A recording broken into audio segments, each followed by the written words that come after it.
बहुत समय से आप लोग इंतजार कर रहे हैं। संविधान जिस प्रकार से आज बैठे साहब के बीच में पहुंचे उसके लिए माफी। और संविधान इस देश के लिए आज हम इकट्ठा हुए हैं जिस प्रकार एक संविधान का बात करें, एक शरीर के अंदर क्या है, बहुत समय से आप लोग इंतजार कर रहे हैं। संविधान जिस प्रकार से आज बैठे साहब के बीच में आगे लोग और संविधान इस देश लगातार आज हम इकट्ठा हुए हैं वो संविधान पे हमले कर रहे हैं। एक संविधान की बात करें, पुरानी बात मत कीजिए। कल की बात करना चाहूंगा सरदार साहब की। भारतीय जनता पार्टी का बोर्ड है वहां पे, उसके खिलाफ अविश्वास आना था।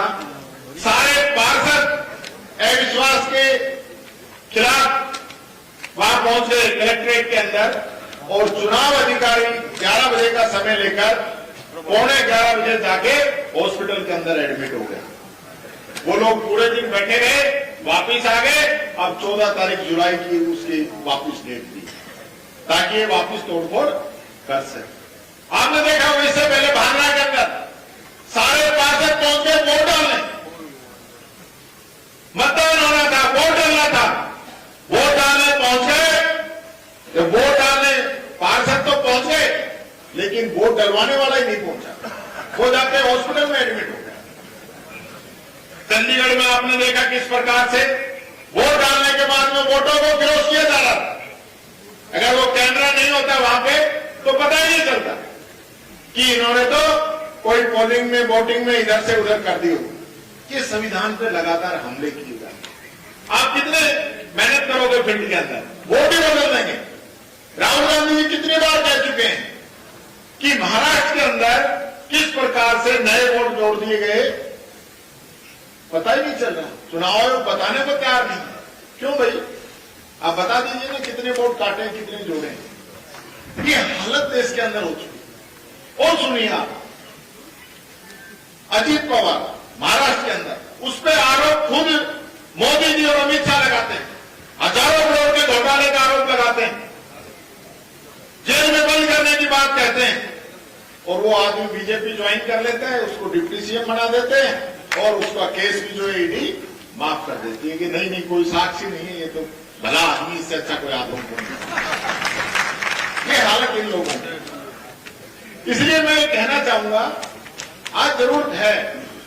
बाबा साहब अम्बेडकर ने जब संविधान लिखा था तब उस समय ये परिस्थितियां नहीं थी, लेकिन उन परिस्थितियों के अंदर भी आज की बातों को ध्यान में रखते हुए उन्होंने सारे प्रावधान किए थे कि बाद में कोई इनका दुरुपयोग नहीं कर सके। लेकिन ये लोग कहीं ना कहीं कोई नपुना निकाल। आप देखिए राहुल गांधी जी पे इस बात के लिए 2 साल की सजा हो जाती है कि राहुल जी कहते हैं कि ये जो देश का पैसा लेके भाग रहे हैं इनका सरनेम मोदी क्यों, सिर्फ इतना ही कहा था। और इसी बात पे उनको देश में सबसे बड़ी मानहानि की सजा होती है और 1 दिन के अंदर उनकी लोकसभा की सदस्यता खत्म कर दी जाती है, मकान भी खाली करा लिया जाता है। दूसरी तरफ भारतीय जनता पार्टी का विधायक एसडीएम पे पिस्तौल तान देता है। अलग अलग मुकदमे दर्ज होते हैं। आज की तारीख में भी काफी मुकदमे चल रहे हैं। टोटल 27 मुकदमे उस आदमी में दर्ज हैं और वो आदमी एसीजेएम कोर्ट से आता है, हाई कोर्ट से आता है, सुप्रीम कोर्ट से आता है। 8 साल की उसको सजा होती है। उसके बावजूद भी उसकी सदस्यता खत्म करने के लिए इनको 23 दिन लगते हैं। इस दौरान हम लोग राज्यपाल से मिले, डोटासरा जी, गहलोत साहब, सब लोगों ने प्रेस कॉन्फ्रेंस की, ट्वीट किए, जनता के बीच में गए और 23वें दिन भी जब मैं हाईकोर्ट में चला गया, हाईकोर्ट के अंदर मेरी रिट मंजूर हो गई, उसी दिन इन्होंने उसको सस्पेंड करने का काम। ये संविधान 2 प्रकार का संविधान नहीं हो सकता। आज क्या कर रहे हैं, आज भी उस विधायक को बचाने की कवायद चल रही है। राज्यपाल के सजा माफ करवाने के लिए एप्लीकेशन लगाई है। कल एक लेटर मैंने ट्वीट भी किया था, वायरल भी हो रहा है सब जगह। प्रशासन कह रहा है कि 1 दिन में रिपोर्ट भेजिए इसकी। क्या रिपोर्ट भेजेंगे? जिस आदमी पे 27 मुकदमे दर्ज हो चुके हैं उसकी आप देखना, उसकी रिपोर्ट आएगी तो बहुत भला आदमी, अच्छा आदमी, उसकी सजा तुरंत कम कर देगी। और उस लेटर के आधार पर कैबिनेट की मीटिंग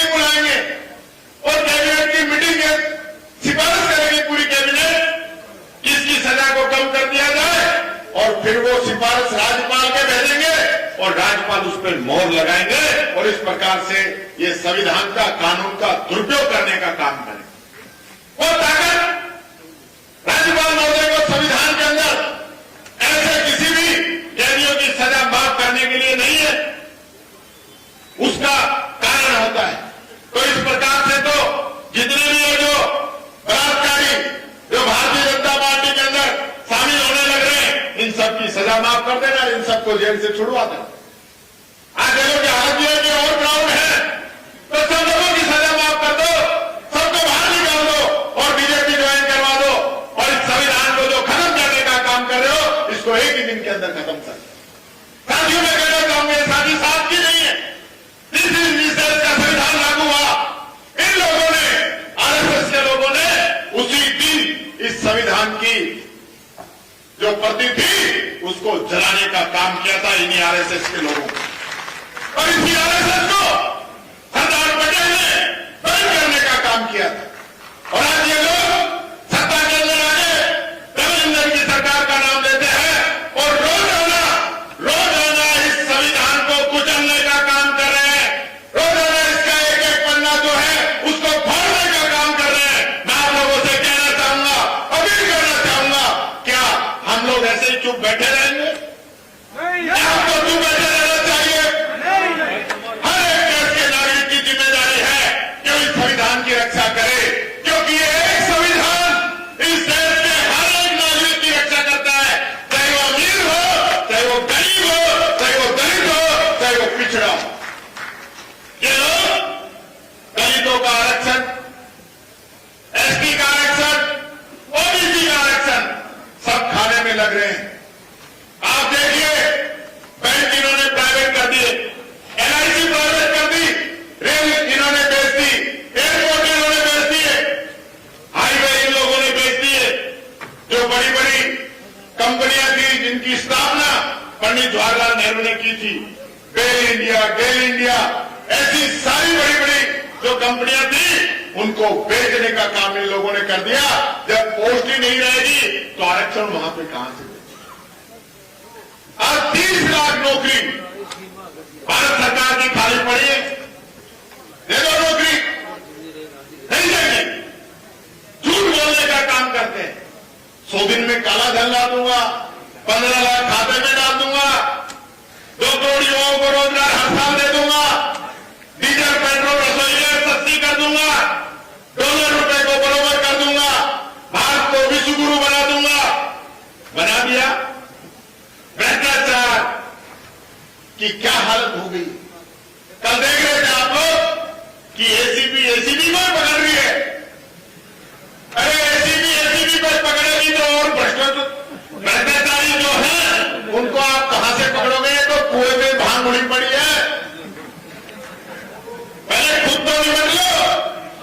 और हमारे मुख्यमंत्री भजनलाल जी कह रहे थे कि मैं 5 साल में कांग्रेस ने जो काम नहीं किया वो हमने 1.5 साल में कर दिया। तो मैं बैठे बैठे यही सोच रहा था कि मेरा चैलेंज है और मैं पूछता हूं मुख्यमंत्री जी से कि आज हम खड़े होकर भाषण दे रहे हैं, मारवाड़ इंटरनेशनल सेंटर ऐसी एक की बिल्डिंग पूरे राजस्थान के अंदर इस 1.5 साल में बीजेपी ने बनाई हो। बनाने की तो बात छोड़ दीजिए, नींव रखी हो और नींव भी नहीं रखी हो, कोई कागजों में मंजूर करी हो तो बता दीजिए। खुला चैलेंज है मेरे को आपको मुख्यमंत्री जी। बहुत बड़ी बड़ी बातें करते हैं। तो हमारे कहावत है ग्रामीण कि तोता चढ़ा और बादल। एक और भी है कि मूसा ने पागी हल्दी की गांठ, वो पंसारी पड़ गए। ये हालत यहां की हो चुकी है। अरे मुख्यमंत्री जी, मैं कई बार सोचता हूं, मेरी कोशिश रहती है कि मैं ऑथेंटिक जो बात है उसी पे बात करूं। आप बता दीजिए, बरसात हो रही है, कहीं भी आपने बरसात से पहले पानी निकासी की व्यवस्था कराई थी क्या? नहीं कराई। एनीकट की मीटिंग ले रहे थे 20 दिन पहले कि एनीकट जो है समय पे बनने चाहिए। मैंने कहा मुख्यमंत्री जी ये सीजन तो निकल गया, अब तो बरसात आ गई, अब काय का एनीकट बनाओगे? अगर ये बनाना था तो बरसात से पहले बनाते तो कोई पानी तो रुकता है। बस बातें करा लो, बातों का तो मास्टर है, जो मर्जी बुलवा लो, पर हकीकत बात में जो है वो आप सब लोगों के सामने। मैंने पूछा, आप सब लोगों ने देखा होगा, और विधानसभा चल रही थी, उससे पहले एक सरपंचों का सम्मेलन हो रहा है। उसमें कह रहा कि मैंने नरेगा में इतने काम करा दिए कि दूसरे सरपंच मेरे से पूछने आते थे कि इतने काम कैसे कराते हैं। मैंने कहा, मुख्यमंत्री जी बुरा तो मत मानना, पर आप सरपंच थे जब तो नरेगा थी ही नहीं। आप अंदाजा लगा सकते हो, जिस प्रदेश का मुख्यमंत्री इतनी बड़ी झूठ बोल सकता हो, तो पीछे से जिन चीजों का जनता को नहीं पता, उनमें तो किस प्रकार की बातें ये लोग करते हैं। मैं एक बात और कहना चाहता हूं, जिस संविधान के लिए हम लोग यहां पे बैठे हैं, उसके रचयिता बाबा साहब अम्बेडकर, जिनकी प्रतिमाएं लगी हुई है, जोधपुर में भी लग रही है, राजस्थान में भी लग रही है, हिंदुस्तान में भी लग रही है। आज भी लोगों की सोच, भारतीय जनता पार्टी के लोगों की सोच ये है कि आज उन मूर्तियों को खंडित किया जा रहा है। डबल इंजन की सरकार है ना, डबल इंजन की बोलते हैं ना, तो बाबरवास के अंदर आज बाबा साहब अम्बेडकर की मूर्ति को फिर खंडित कर दिया गया है। ये वो मूर्ति थी जिसको पहले खंडित किया था, उसकी जगह नई मूर्ति लगानी थी, और रात को ही उस पर पेट्रोल डालकर उस मूर्ति को भी जलाने की कोशिश की। कई लोगों की सोच है, क्या इनकी मानसिकता है, क्या इनका चरित्र है, आप लोग समझ सकते हैं। ये कभी आज की बात नहीं करेंगे, वर्तमान की बात नहीं करेंगे। आदरणीय अशोक जी गहलोत साहब मुख्यमंत्री थे, इन्होंने 500 रुपए जो पेंशन थी वो शुरू की। उसके अंदर जो पेचीदगी थी वो सारे राइडर हटाए, 500 को 750 की, फिर उसको 1000 किया, फिर 1000 के बाद में कानून बनाया कि हर साल ये जो पेंशन है ये 15% बढ़ेगी। पहले साल पेंशन 15% बढ़ी, 1150 हुई, लेकिन दूसरी साल 150 बढ़ाने की बजाय 100 रुपए ही बढ़ाए।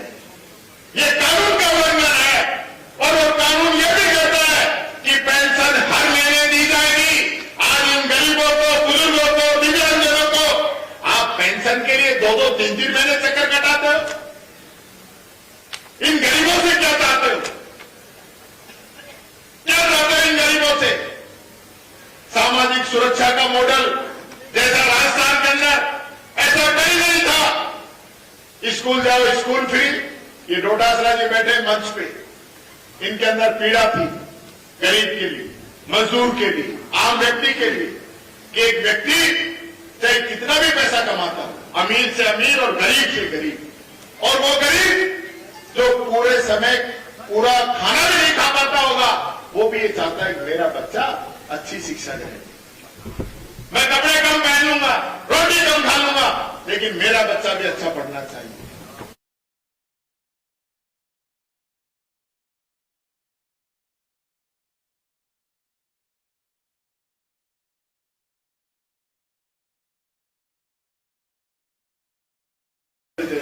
लेकिन वो मजदूरी करके भी उसकी फीस चुकाता है। उस फीस से पीछा छुड़ाने के लिए Mahatma Gandhi English medium school आप लोगों के लिए खोले, जनता के लिए खोले, और आज इन लोगों के पेट में दर्द है कि गरीब का बच्चा इंग्लिश नहीं पढ़ना चाहिए। अमित शाह भाषण देते हैं कि हिंदी पढ़िए, संस्कृत पढ़िए, इंग्लिश मत पढ़िए, और खुद इनके बच्चे, इनके मंत्रियों के बच्चे, इनके बड़े बड़े पदाधिकारियों के बच्चे इंग्लिश तो छोड़िए, हिंदुस्तान में भी नहीं, विदेश के अंदर पढ़ रहे हैं। ऐसे लोगों के लिए, आप लोगों के लिए सहूलियत के लिए इंग्लिश मीडियम स्कूल, बच्चा स्कूल में जाए, उसको स्कॉलरशिप, उसको यूनिफॉर्म, उसको टैबलेट, लैपटॉप, बच्ची जाए तो स्कूटी, और यही नहीं, अगर वो बच्चे विदेश पढ़ना चाहे तो राजीव गांधी स्कॉलरशिप उन बच्चों के लिए, ताकि वो विदेश में पढ़ सके। ये है एजुकेशन मॉडल राजस्थान में। इतिहास में इतने कॉलेज नहीं खुले जितने पिछले 5 साल में राजस्थान के अंदर खुले। ये बात करते हैं 5 साल बच्चे 1.5 साल, एक कॉलेज नहीं खोल पाए, एक कॉलेज नहीं खोल पाए। और मैं चैलेंज करता हूं मुख्यमंत्री जी को कि आप तो काम की बात कर रहे हो, मैं पूछ रहा हूं आपसे, 1.5 साल में आप जितने भी दौरे किए हैं, जितने भी गांव और शहरों के अंदर गए हैं, जितने भी कार्यक्रमों गए हैं, आप बता देना आपने एक प्राइमरी स्कूल भी खोला हो। प्राइमरी स्कूल कह रहा हूं, इससे नीचे तो मैं क्या कहूं, एक टीएसएस खोला हो, एक कॉलेज की घोषणा करके आए हो, एक एजी की घोषणा करके आए हो, एक उपखंड की घोषणा करके आए हो। अरे तो किस लिए जा रहे हो? जनता बुलाती है, जनता बुलाती है तो सोचती है हमें कुछ मिलेगा। गहलोत जी मेरे क्षेत्र के अंदर आए थे एक बार, आप भादरपुर के अंदर, हमने कुछ नहीं मांगा था। आपने कहा कि भाई मैं यहां पे आया हूं, कोई एक काम बता दे जिसकी याद रहे। मैंने कहा साहब यहां सीएचसी चाहिए। आज वो सीएचसी की बिल्डिंग, शानदार सीएचसी उसकी बिल्डिंग आज भाजपा के अंदर बन के तैयार। उसके साथ आपने 10 चीजें और दे दी, बाद में वो अलग बात है, जिसने जो मांगा वो दिया। लेकिन 1.5 साल में मैं फिर कहता हूं, भजन लाल जी एक काम बता दे कि जिस गांव में, जिस शहर में गए हो और एक काम की घोषणा करके आए हो, काम पूरा होने की जो बात है, जिले बंद कर दिए, संभाग बंद कर दिए, ये लोगों की हालत है। इसलिए साथियों ज्यादा समय नहीं लेता हुआ, अभी हमारे डोटासरा जी और गहलोत साहब अपनी बात आप लोगों के बीच में रखें। मैं एक बात आप लोगों से कहना चाहूंगा, ये जो हमारा संविधान है ना, इसको बदलने की साजिश चल रही है। भारतीय जनता पार्टी और आरएसएस अभी चुनाव से पहले भी कह रहे थे कि 400 पार 400 पार 400 पार लेके आओ, जिससे कि हम संविधान को बदल सके। अभी आरएसएस के लोग बोल रहे हैं कि हम इस संविधान को बदल सके, इसमें से समाजवाद और धर्मनिरपेक्ष को हटा सके। मैं उनसे कहना चाहूंगा कि एक बार भारतीय जनता पार्टी का संविधान भी पढ़ लेना। जो भारतीय जनता पार्टी का संविधान है, ऑन रिकॉर्ड तो उसके अंदर भी समाजवाद और धर्मनिरपेक्ष की बात लिखी हुई है, तो आप अपने खुद के संविधान को नहीं मान रहे हो। ये भारतीय जनता पार्टी के लोग ने खुद के संविधान को मानते हैं, और आरएसएस तो आज तक भी देश का तिरंगा झंडा नहीं लगाती, वो खुद का झंडा लगाना चाहती है। वो इस देश के तिरंगे को मानने वाले लोग नहीं है। इसलिए साथियों मैं कहना चाहूंगा, 1 और 1 11 होते हैं। हर एक व्यक्ति को, इस देश के नागरिक को एक होना पड़ेगा, और वो ताकतें जो संविधान पे हमला करती है, संविधान को तोड़ना चाहती है, कमजोर करना चाहती है, उनका इलाज करके उनको घर बैठाना पड़ेगा और कांग्रेस का राज वापिस लाना पड़ेगा। यही अपील करना चाहूंगा। बहुत बहुत धन्यवाद। और 2 नारे लगवाना चाहूंगा आपसे, मुझे आप सबका साथ चाहिए। जय जय जय जय जय भीम, जय भीम, जय भीम, जय जय जय जय जय भीम, जय भीम, जय भीम। धन्यवाद। बहुत बहुत धन्यवाद आपका। जोधपुर के तमाम कांग्रेसी और कार्यकर्ताओं को जान फूकने के लिए आपका बहुत बहुत शुक्रिया था। जो आवाज आप विधानसभा में जिस तरह बुलंद करते हैं, आज हमें फक्र हो रहा है कि उस पार्टी के हम कार्यकर्ता हैं कि जिसके निचले तबके से लेकर ऊपर तक के सभी लोग का चिन्हन इस आवाज और देश के बुलंदी के लिए हमेशा प्रेरित करता है। अब मैं हमारे राजस्थान प्रदेश कांग्रेस कमेटी के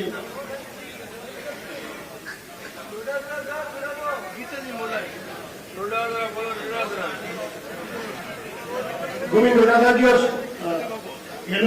सीएम साहब का आदेश है कि गीता बरबट जी अपनी बात रखेंगे। गीता बरबट जी से अनुरोध करूंगा।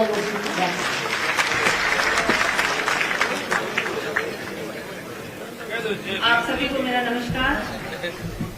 आज संविधान बचाओ रैली में मंच पे विराजमान हमारे जननायक पूर्व मुख्यमंत्री अशोक जी गहलोत साहब, प्रदेश अध्यक्ष गोविंद सिंह जी डोटासरा जी, प्रतिपक्ष नेता टीकाराम जी जूली जी, हमारे पूर्व एमएलए मनीषा जी पंवार, महेंद्र जी बिश्नोई, हीराराम जी मेघवाल, सम्मानित मंच और एआईसी से पधारे हुए सभी हमारे पदाधिगण, प्रभारीगण और सामने विराजमान सभी सरपंचगण, जिला परिषद सदस्यगण, वार्ड पंच और शहर से सारे कार्यकर्तागण, आप सभी का इस रैली में बहुत बहुत स्वागत है।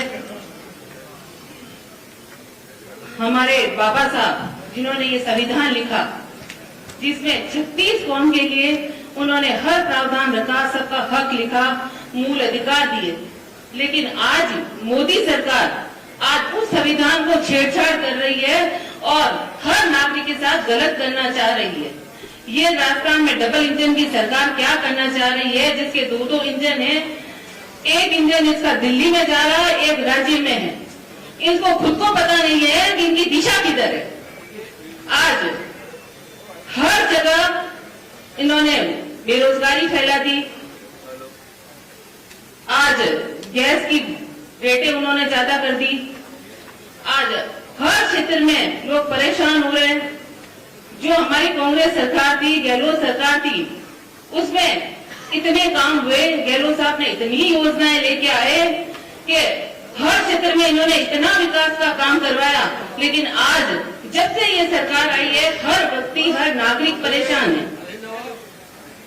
महिलाओं के लिए इतने काम किए, आज बुजुर्ग है उनके लिए इतने काम किए, चिकित्सा क्षेत्र में इतनी योजनाएं लेके आए, हर जो भी जांचें होती थी सारी फ्री करवा दी। 25 लाख का इन्होंने चिरंजी का ऐसी योजना लेके आए कि लोग घर से निकलते हुए बुजुर्गों का या अपने घर में किसी का भी इलाज करने से पहले सोचते नहीं थे कि हम गवर्नमेंट हॉस्पिटल में जाएं या प्राइवेट में जाएं, हम पैसा कहां से लेके आएंगे। लेकिन आज की तारीख में ये है कि जाने से पहले 100 बार सोचना पड़ता है, पैसा कहां से आएगा, घर बेचे, जेवर बेचे, कहां से लाएं और कैसे ये इलाज हो। आज उस योजना के साथ भी इन्होंने छेड़छाड़ की और उनका पेमेंट कम कर दिया।